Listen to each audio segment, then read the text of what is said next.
La historia de la genética se inaugura en la segunda mitad del siglo XIX, con los primeros experimentos de hibridación en guisantes y la formulación de las leyes de Mendel.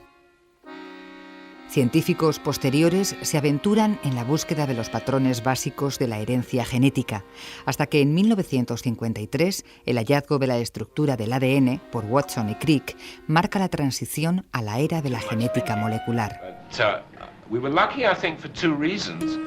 La revelación del código genético y la primera secuenciación del genoma humano abonan definitivamente un terreno tan inexplorado como comprometido, el de la ingeniería genética. Desde entonces es posible la creación de plantas, de animales y de microorganismos mediante la manipulación de sus genes, franqueando incluso la barrera de las especies entre las cuatro paredes de un laboratorio. Un gen, digamos, son fragmentos de ADN que son capaces, que son los responsables de sintetizar y de crear las proteínas que necesita cualquier ser vivo para su desarrollo y para el mantenimiento de su actividad, ¿no? Cuando a partir de la manipulación genética estamos introduciendo trozos o fragmentos de este ADN, estos genes, en una cadena genética completa, lo que podemos es alterar la forma de síntesis de estas proteínas que de alguna manera controlan y organizan la actividad del ser vivo, ¿no?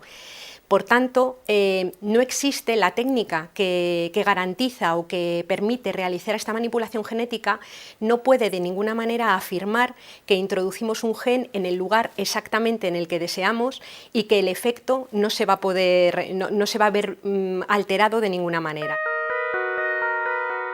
El genoma humano completo es una estructura extraordinariamente compleja, fruto de millones de años de evolución, en que cada gen no se relaciona con el resto de genes ni con otros organismos en términos simples de causa-efecto, sino en base a sinergias, retroalimentaciones e interacciones tales que pueden hacer imprevisible e incontrolable el funcionamiento de una cadena genéticamente modificada.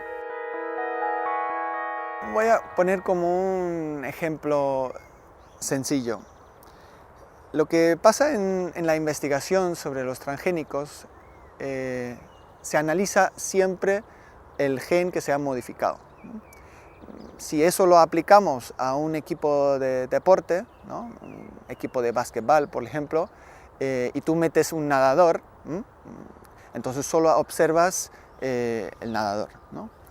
Y no observas qué pasa con el resto del equipo. Lo que tenemos con el MON 810, que es una técnica, digamos, científica bastante compleja, que se llama un bombardeo de partículas de ADN, ¿no? Lo que pasa es que los resultados pueden ser muy distintos según los diferentes análisis que tú haces, incluso en un mismo campo donde se ha cultivado la misma semilla. Entonces, los resultados son bien distintos según cada planta. El único plan de seguimiento del impacto del maíz MON 810 es un documento entregado en 1995 por el gigante biotecnológico Monsanto a la Unión Europea para solicitar su permiso de comercialización.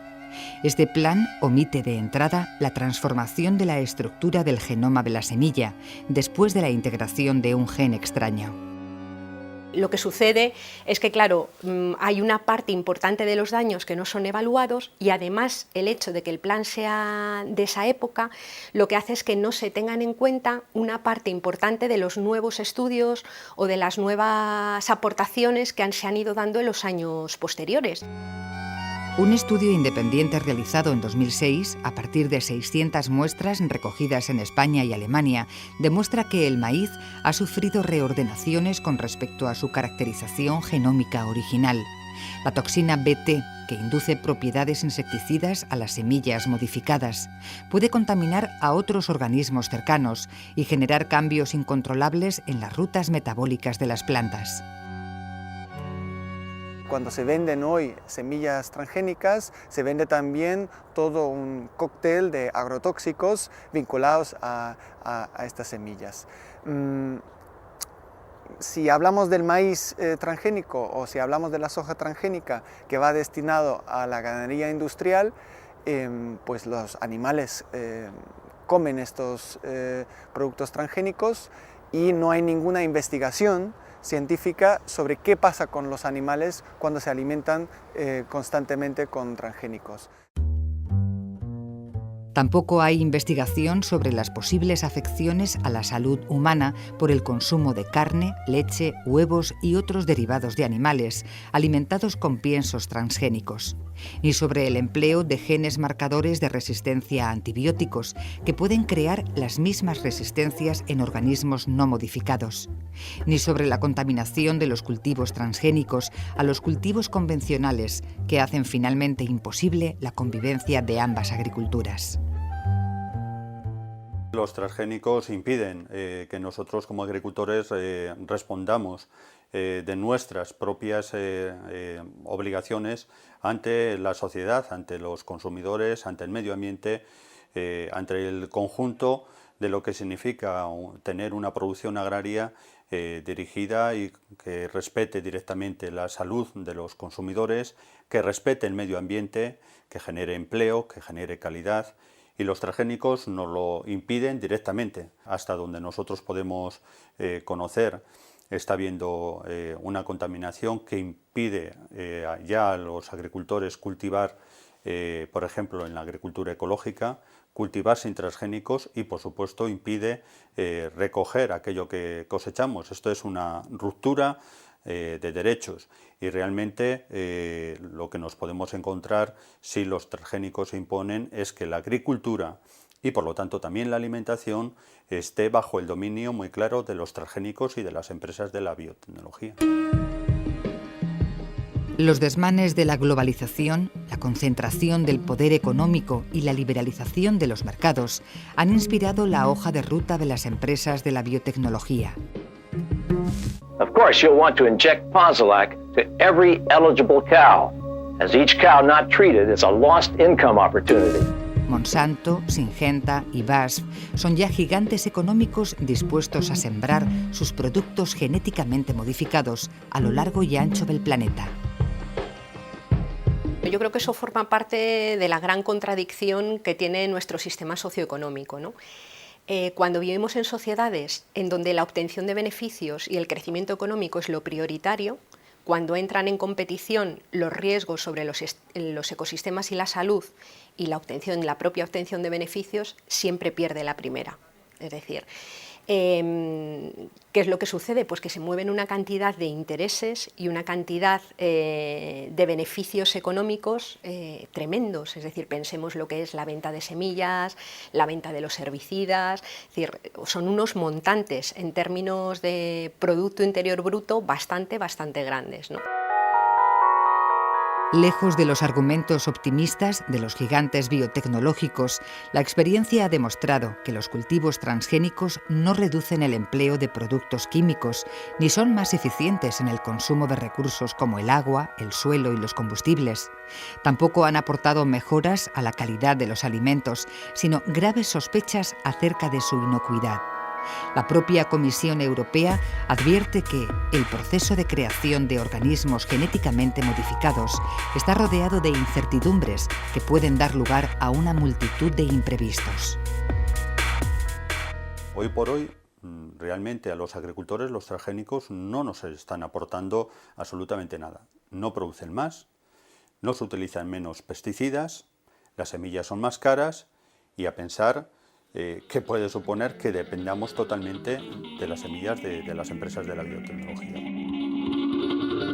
Apadrinados por los grandes distribuidores de petróleo y por las industrias farmacéuticas, los cultivos transgénicos destinados a la producción de agrocombustibles y a los denominados farmacultivos están proliferando escandalosamente en los países del sur, quebrando la agricultura familiar y atentando sin piedad contra la soberanía alimentaria de estos pueblos.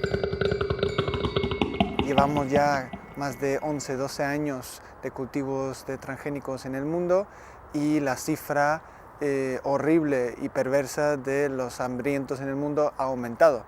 Estamos ya en 1.020 millones de personas que pasan hambre cada día en el mundo Y lo que estamos viendo, además, que la mayor parte de los transgénicos, por ejemplo en términos de soja o maíz, va destinado a la alimentación de la ganadería intensiva, que fundamentalmente se usa en los países del norte, donde no hay hambre. Siendo el sur la víctima estructural de las grandes extensiones de estos monocultivos, la contaminación transgénica amenaza inevitablemente a toda la cadena alimentaria, entrando sin demasiadas trabas en los pulcros supermercados de los países del norte. Aquí lo que se ve vulnerado de una forma clara es el principio de precaución. Es decir, el principio de precaución establece que, contrariamente a lo que sucede ahora, que es que hay que demostrar que una sustancia, una tecnología o algo que se libera al medio ambiente es dañino, aunque sea pues, muchos años después y con procesos largos y muchas dificultades en poderlo demostrar, contrariamente a esto lo que debiera suceder es que no se pueda liberar nada en el medio ambiente ni se pueda someter a las poblaciones humanas a riesgos que no están controlados hasta que no se haya demostrado de una forma fehaciente la inocuidad de una determinada tecnología, ¿no? El Departamento de Ingeniería Genética de la Universidad de Caen, en Francia, demostró en 2007 que las ratas de laboratorio alimentadas sistemáticamente con el maíz MON 863 de Monsanto mostraban claros signos de toxicidad en el riñón y en el hígado y serias alteraciones en la sangre. La planta de maíz que produce esa toxicidad pues también lo transmite al agua o a la tierra y afecta pues a otros insectos, a la biodiversidad, que no es objeto, digamos, de la modificación transgénica. También se ha detectado, y eso fue una de las razones por la que el gobierno alemán prohibió el MON 810, concretamente este tóxico que produce la planta del MON 810 pues entra en el medio ambiente destruyendo flora y fauna y por lo tanto perjudica incluso a insectos necesarios para nuestra cadena alimentaria o para el equilibrio de los ecosistemas. Como también se convierte en motor de desequilibrio de los sistemas humanos, ya que las políticas agrarias comunitarias impulsan desde hace años un modelo de agricultura especulativa, deslocalizada y desigual, muy acorde con la filosofía transgénica. Esta nueva tecnología va dirigida a un modelo de agricultura intensivo industrial de grandes dimensiones, con lo que realmente los gobiernos están anteponiendo esos intereses a lo que es la agricultura más social, la agricultura familiar, una agricultura no dependiente de los transgénicos, que es, por otra parte, la que a nivel del planeta puede alimentar el planeta, puede resolver y puede afrontar el problema del hambre, o puede responder y puede afrontar el tema del cambio climático. Hace solo unas décadas, Argentina exportaba excedentes de productos agrícolas a países hambrientos como España. Hoy, sus grandes extensiones de soja, las fumigaciones masivas de agrotóxicos, la contaminación del agua, de los campesinos y de la tierra han traído consigo un empobrecimiento integral de la región. Lo que está sucediendo en Argentina es que hay más de 18 millones de hectáreas de soja, la mayor parte de ella transgénica, es el 50% de la superficie agraria. Eso supone, digamos, graves afectaciones sobre los derechos humanos de la población rural que ha sido desplazada. Sus cultivos de alimentos han sido desplazados porque la mayor parte de los cultivos de la soja van destinados a la exportación, o bien a los mercados asiáticos, a los mercados del norte de Europa y fundamentalmente al mercado de la Unión Europea. El sobreconsumo cárnico, disparado en el círculo del bienestar, pone en nuestros platos las viandas alimentadas con piensos transgénicos. Y en las estanterías de nuestros supermercados, más de un 15% de productos con maíz o soja contaminados por cultivos transgénicos que no están convenientemente etiquetados. Yo creo que se puede decir que ahora mismo el planeta se ha convertido como en un gran laboratorio, ¿no? En el caso de los transgénicos, un poco por lo que comentábamos antes, es decir, porque supone introducir genes aislados en cadenas genéticas complejas que regulan pues, los metabolismos, acciones metabólicas complejas de determinados seres vivos, obviamente tiene un elemento de riesgo y tiene un potencial dañino que hay que tener en cuenta, ¿no? En ese sentido ya tiene un componente fuerte experimental, ¿no? Hay que tener en cuenta que la contaminación por modificación genética supone la liberación a la naturaleza de un evento genético incontrolable que puede ser transmitido a través del viento, la lluvia, los insectos y la polinización a otros cultivos convencionales, incluso a kilómetros de distancia. Realmente, a poco que aparece investigación independiente, nos están advirtiendo sobre los problemas de los transgénicos. Sin embargo, esto no trasciende, no se está haciendo público, no interesa el debate, no interesa poner encima de la mesa todo lo que significa esta nueva tecnología y realmente con la gravedad, repito, que tiene, y es que depositar toda la agricultura y la alimentación en 4 manos. El hecho de que el 80% de los organismos genéticamente modificados sean resistentes a herbicidas deja claro que mucho más que la mejora en la calidad de las semillas y mucho más que el hambre en el mundo, importan los beneficios directos de la industria agroquímica. Muchas veces quienes defienden un poco la inocuidad y tildan, digamos, de catastrofistas los augurios o los recelos o las medidas precautorias que se proponen desde otros ámbitos, ¿no?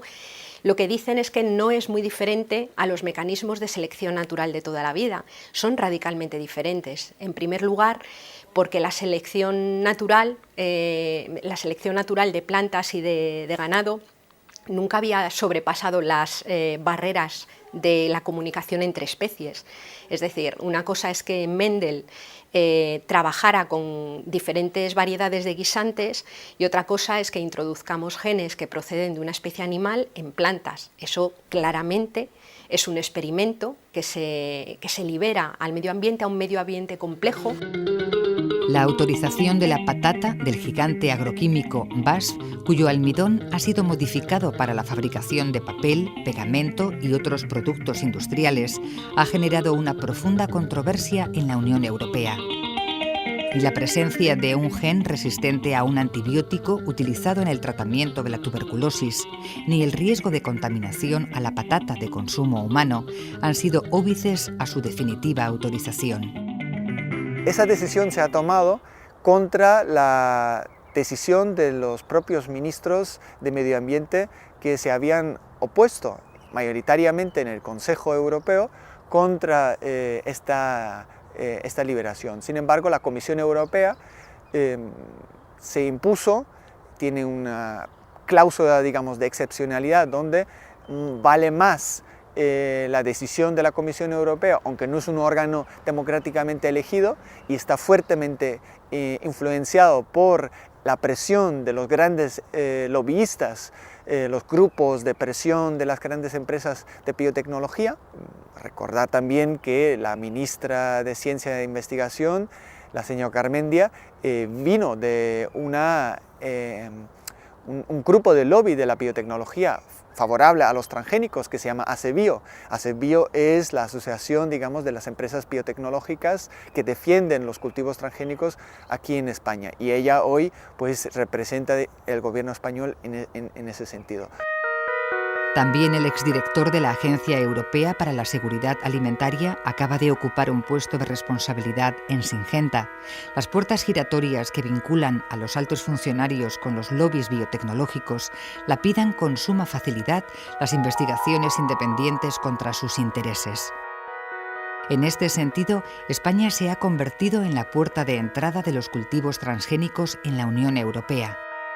Por desgracia, las políticas agrarias en este momento se están adaptando a lo que es las negociaciones de libre comercio de la Organización Mundial del Comercio, de los tratados de libre comercio. Realmente forma parte de esas políticas agrarias cuyos intereses es colocar la agricultura y la alimentación en manos de la especulación, de los mercados, de la especulación financiera, realmente olvidándose que la alimentación es un derecho básico de las personas, que tenemos un grave problema en el planeta con más de 1.000 millones de personas pasando hambre, y que realmente la FAO hoy nos está diciendo que quien puede afrontar el problema real de esta gravedad es la agricultura familiar.